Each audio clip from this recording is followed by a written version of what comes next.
Hello, I am Aiden Gearhart, and this is my visual aid for this commemorative speech. It is my youngest sibling who passed away. The day you see your idol pass away is surreal, which I guess that could have gone without saying, but especially when the person you look up to is closely related to you, when they're gone, it doesn't feel real. Maybe you know you'll outlive them, but you expect it to come late in life. The transition from looking up to someone to being the only one left for yourself to look up to feels like something that should happen near the end, or at least when you have everything figured out and you're settled. For me, I lost my idol on September 22nd, 2021. I was 14 years old and I did the obituary at his funeral, so I'm alright at talking about him. That day, my brother, Brandon Scott Gearhart, left his physical form on this earth and never came back.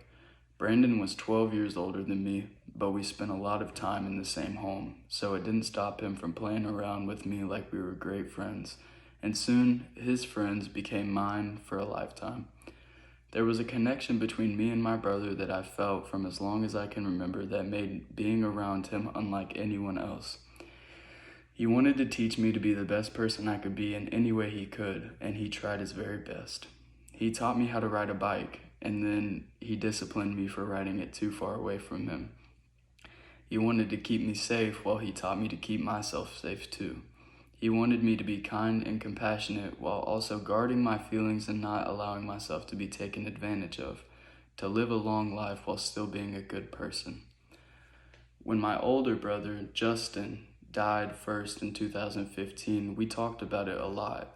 He taught me how to persevere through pain, and without that, I may have not made it through Brandon's tragedy. All while Brandon taught me, I tried to teach him.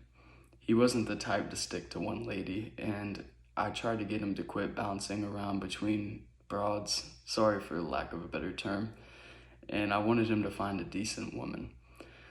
So I would help him text girls we both agreed would be good for him, since he always seemed to mess up the ones that we found were the best for him. Unfortunately, he also drank and drove, while everyone who loved him warned him not to, and he never wore a seatbelt. Being so much younger, I guess I couldn't teach him these things. Who was a 14-year-old to tell a 26-year-old man how to drive? He moved to Tampa for a new start in life, and thus, being in an unfamiliar area, but still stuck doing the things he shouldn't, proved to be his demise. I gave him a random call 30 minutes before his death. He was at a cigar bar, not too far from his new home. Once he got the call, he paid a kitchen staff $20 for them to let him out back to their employee area so he could get better service to hear me and to answer the call. He cared for me a lot, and I've always known that. After the call ended, which consisted of us laughing and joking, no life lessons for the night, he left that bar and never talked to anyone ever again. I was at a friend's house the next day, obliviously having a great time when I answered a call from my father expecting a silly remark to start the conversation. On speakerphone, in front of all of my friends at the time, he told me Brandon was killed in an accident, and in confusion, tears rolled down my face without a break, through a fake glued-on smile as someone in the room asked me, "Who is Brandon?" Brandon was my number one reason to better myself.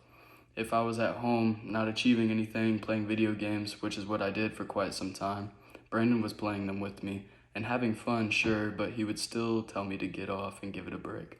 He just wanted to be around me all the time he could, and he loved to try and convince me to be better. It was easy to give up everything I had when he was gone, but instead, I kept his energy with me and even expanded what I've been able to do.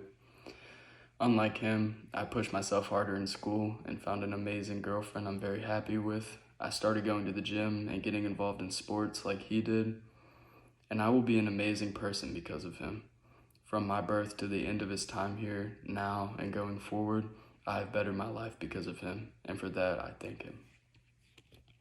Thank you.